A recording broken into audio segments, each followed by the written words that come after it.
Money laundering case high court کے 2 رکنی bench نے اپوزیشن لیڈر پنجاب اسمبلی حمزہ شہباز کی ضمانت منظور کر لی۔ حمزہ شہباز کو 1 کروڑ روپے کے ضمانتی مچل کے جمع کرانے کا حکم۔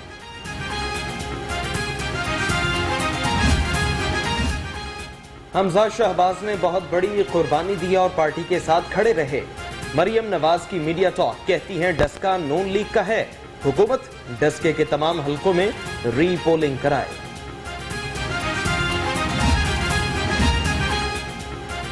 سینٹ انتخابات کے لیے عدالتوں میں بھی ملاقاتیں۔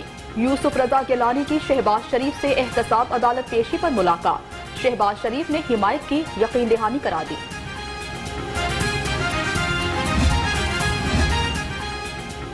کیا آپ کی سیٹ پر کوئی سرپرائز ہوگا؟ صحافی کا یوسف رضا گیلانی سے سوال۔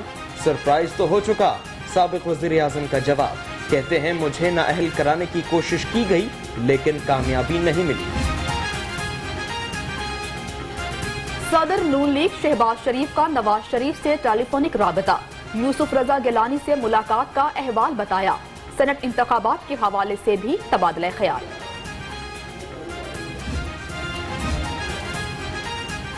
سینٹ انتخابات اوپن ہو یا خفیہ رائے شماری کے ذریعے، حکومت تیار ہے۔ گورنر پنجاب کی پی ٹی آئی کے چیف آرگنائزر سیف اللہ نیازی سے گفتگو، کہتے ہیں 2023 کے انتخابات کے انتظار کے سوا ہر پلان فلاپ ہوگا۔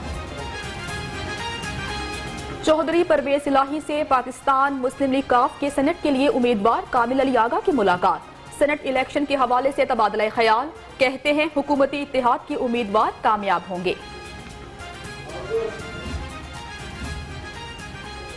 مریم نواز ڈسکے میں دوبارہ الیکشن سے بھاگ کیوں رہی ہیں؟ صوبائی وزیر جیل خانہ جات فیاض الحسن چوہان کی قصور جیل کے دورے کے دوران گفتگو، قیدیوں کے لیے مختلف منصوبوں کا افتتاح بھی کیا۔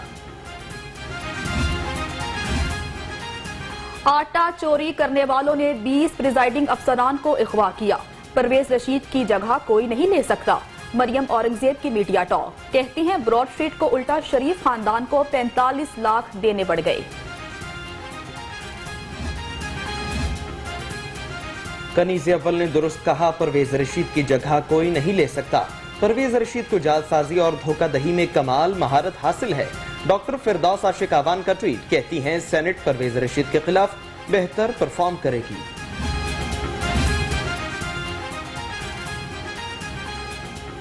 پاکستان پیپلز پارٹی کے چیئرمین بلاول بھٹو زرداری کی لاہور آمد، 2 روز تک قیام کریں گے۔ پارٹی رہنماؤں سمیت مریم نواز سے ملاقات بھی متوقع ہے۔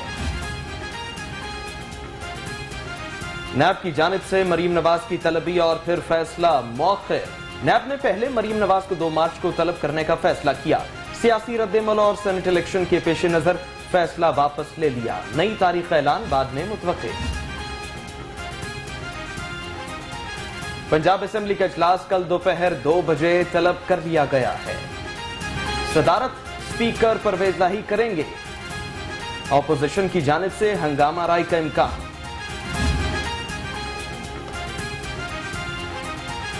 پنجاب یوتھ فیسٹیول کے خلاف سپورٹس بورڈ انکوائری کیس کی سماعت، کس ملزم نے کتنے کی پلی بارگن کی، اہم تفصیلات منظر عام پر۔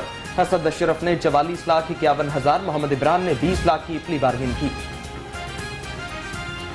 وزیر اعلیٰ پنجاب کی زیر صدارت اعلیٰ سطح کا اجلاس، صوبے کی مالی پوزیشن اور ترقیاتی منصوبوں پر پیش رفت کا جائزہ۔ عثمان بزدار کا ترقیاتی اسکیمز پر کام کی رفتار کو مزید بہتر کرنے کا حکم۔ گرین ایریاز پر ہاؤسنگ سوسائٹیز کے قیام کے خلاف درخواست پر سماعت، عدالت کے چیئرمین ایل ڈی اے کی جانب سے رپورٹ پیش نہ کرنے پر اظہار برہمی، کیا سوسائٹیز کی اسکروٹنی کی جا چکی ہے؟ چیف جسٹس کا استفسار۔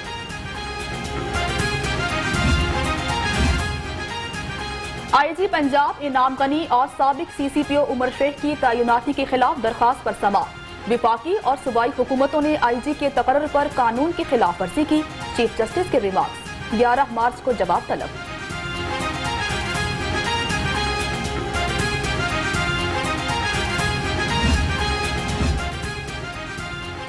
راوی اربن ریور پروجیکٹ کے لیے زرعی اراضی کو شامل کرنے کا اقدام چیلنج، لاہور دنیا کا آلودہ ترین شہر بن چکا، زرعی اراضی کے مزید استعمال کو روکا جائے، درخواست گزار کا موقف۔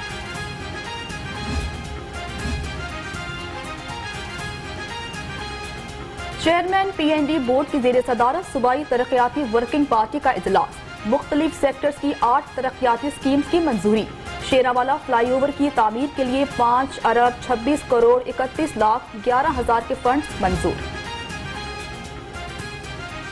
Superior associate degree program final year के तलबा के कंप्यूटर साइंस प्रोजेक्ट्स की नुमाइश का इनेकाद। तलबा और तालिबात ने मुख्तलिफ मौज़ूआत पर मुनफरिद आइडियाज नुमाइश के लिए पेश किए।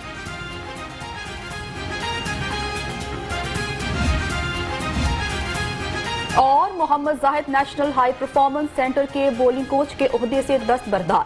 साबिक फास्ट बॉलर जाती वजूहात की बुनियाद पर ओहदे से दस्तबरदार हुए। मोहम्मद जाहिद के मुतबादिल के लिए तकर्री का अमल जल्द शुरू कर दिया जाएगा।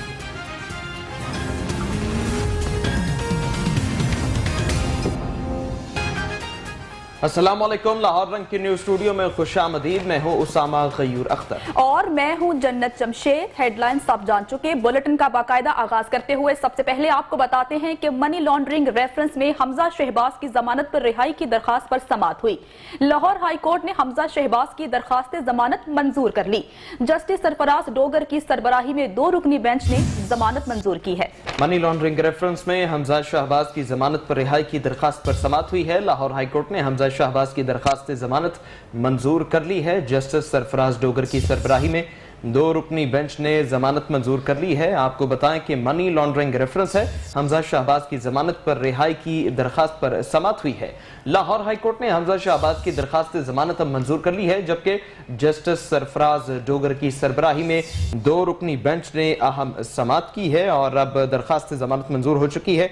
जबकि मनी लॉन्ड्रिंग केस में गिरफ्तार हमजा शहबाज की दरखास्त जमानत पर समाअत लाहौर हाई कोर्ट के जस्टिस सरदार मोहम्मद सरफराज डोगर और जस्टिस अजजद जावेद घुराल पर मुश्तमिल बेंच ने की है। नैब की तरफ से स्पेशल प्रोसिक्यूटर सैयद फैसल रजा बुखारी पेश हुए, जबकि हमजा शहबाज की जानिब से आजम नजीर तारड़ और अमजद परवेज एडवोकेट पेश हुए। अदालत ने फरीकैन के दलाइल सुनने के बाद हमजा शहबाज की दरखास्त जमानत मंजूर करते हुए उन्हें 1-1 करोड़ के 2 जमानती मचलके जमा कराने का हुक्म दिया है। अहम खबर है जिस बारे में आपको अपडेट कर रहे हैं कि हमजा शहबाज की जमानती दरखास्त मंजूर कर ली है। तफसीलात लेते हैं उमर हयात से। उमर, बताइएगा कि कितने मचलकों के एवज दरखास्त जमानत मंजूर की गई है? जी बिल्कुल। और हाई कोर्ट के सरदार सरफराज डोगर की सरबराही में 2 रुकनी बेंच ने हमजा शहबाज शरीफ जो है उनकी जमानत की बाद गिरफ्तारी की दरख्वास्त जो है उसको मंजूर कर लिया है। और अदालत ने इस फैसला हमजा शहबाज की दरख्वास्त जमानत पर 2 रुकनी बेंच ने फैसला सुनाया। अदालत ने हमजा शहबाज को जमानत पर रिहा करने का हुक्म जारी कर दिया, जबकि अदालत ने हमजा शहबाज को 1-1 करोड़ रुपए के जमानती मचलके जमा कराने का भी हुक्म जारी किया है। नैब की तरफ से स्पेशल प्रोसिक्यूटर सैयद फैसल रजा बुखारी जो है उन्होंने आज अपने दलाइल मुकम्मल किए। नैब के प्रोसिक्यूटर फैसल रजा बुखारी की जानिब से अदालत को आगाह किया गया कि हमजा शहबाज 2008 में MNA बने, 2018 में MPA बने, जबकि उनका यह भी कहना था हमजा शहबाज के वालिद पंजाब के 3 बार वज़ीर आला रहे और इस खानदान के असासे 21 मिलियन थे जो 2018 में 7 अरब 32 करोड़ रुपए तक पहुंच गए। नैब प्रोसिक्यूटर का यह भी कहना था कि 2003 में हमजा शहबाज के 18 मिलियन असासे थे जो 2018 में 53 करोड़ से ज्यादा तक पहुंच गए। जबकि नैब प्रोसिक्यूटर ने यह भी बताया अदालत को कि फाइनेंशियल मॉनिटरिंग यूनिट जो है उनकी जनवरी 2018 की रिपोर्ट में हमजा शहबाज के अकाउंट्स में मशकूक तरसीलात ज़र का इंकशाफ हुआ था। 23 अक्टूबर 2018 को इंक्वायरी की मंजूरी हुई और हमजा शहबाज को तलब किया गया। नैब प्रोसिक्यूटर का यह भी कहना था कि हमजा शहबाज ने बैरून मुल्क तरसीलात ज़र के मुतल्लिक कोई जवाब नहीं दिया। नैब ने एंटी मनी लॉन्ड्रिंग एक्ट के तहत इंक्वायरी को आगे बढ़ाया। नैब प्रोसिक्यूटर ने यह भी अदालत को बताया कि 3 अप्रैल 2019 को हमजा शहबाज के वारंट गिरफ्तारी जारी किए गए। 20 अगस्त 2020 को हमजा शहबाज और 20 अफराद के खिलाफ रेफरेंस दायर किया गया। नैब प्रोसिक्यूटर के मुताबिक 10 मुल्ज़मान ट्रायल का सामना कर रहे हैं, 6 मुल्ज़मान इश्तिहारी हैं और 4 मुल्ज़मान वादा माफा बन गए हैं। नुसरत शहबाज, राबिया इमरान, सलमान शहबाज, इमरान यूसुफ समेत 6 मुल्ज़मान इश्तिहारी हैं। नैब प्रोसिक्यूटर ने अदालत को आगाह किया कि 11 नवंबर 2020 को मनी लॉन्ड्रिंग के रेफरेंस में फर्द जुर्म आयद की गई। 110 गवाहों में से 10 गवाहों के बयान रिकॉर्ड किए जा चुके हैं। नैब प्रोसिक्यूटर ने अदालत को यह भी बताया कि हमजा के वकला ने कल कहा था कि हमजा शहबाज पर सिर्फ बेनामीदार होने का इल्जाम है। हमजा शहबाज के वकला हाई कोर्ट से पहले ही दरख्वास्त जमानत में बेनामीदार होने के इल्जामात पर दलाइल दे चुके हैं। नैब प्रोसिक्यूटर के मुताबिक हमजा शहबाज न सिर्फ बेनामीदार हैं बल्कि ملزم نے شریک ملزمان کی معاونت بھی کی.